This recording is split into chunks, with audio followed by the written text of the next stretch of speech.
আসসালামু আলাইকুম সবাইকে। আমাদের রামগঞ্জে তো রেস্টুরেন্টের অভাব নাই, তাই রামগঞ্জের রেস্টুরেন্টে ঘুরতে আর ভালো লাগে না, তাই আজকে যাইতেছি আমরা হাজীগঞ্জ মার্কল্যান্ড পার্কে। তারপরে আমরা চলে এলাম জননীর কাউন্টারে এসে আমরা টিকিট নিয়ে নিলাম তিনজনের জন্য তিনটা। এখানে জন প্রতি টিকিটের ভাড়া পড়েছে 30 টাকা করে।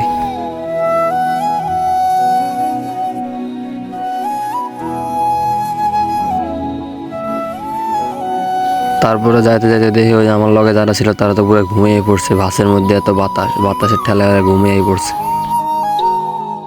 তাদের গেট দিয়ে ঢোকার আগে এরকম একটা লিস্ট আপনার চোখে পড়বে, প্রবেশ মূল্য পড়বে জনপ্রতি 50 টাকা করে। এই 50 টাকা দিয়ে ঢোকার পরে আপনারা পাচ্ছেন পুরা এরিয়া ঘোরার সুযোগ, আর ছবি তো আনলিমিটেড আছেই। এখানে রয়েছে আরও অন্যান্য রাইড, সুইমিং পুল। যারা সুইমিং পুল বা রাইড নিতে চান তার জন্য এক্সট্রা করে টিকিট কাটতে হবে।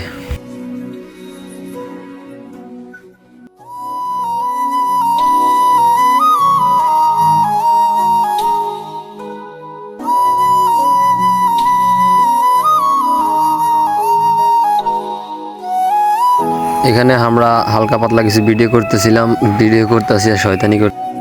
এখানে আরও পাচ্ছেন বাচ্চাদের জন্য বেশ কিছু রাইড। এগুলোর টিকিটও পড়বে 50 থেকে 100 টাকার ভিতরেই।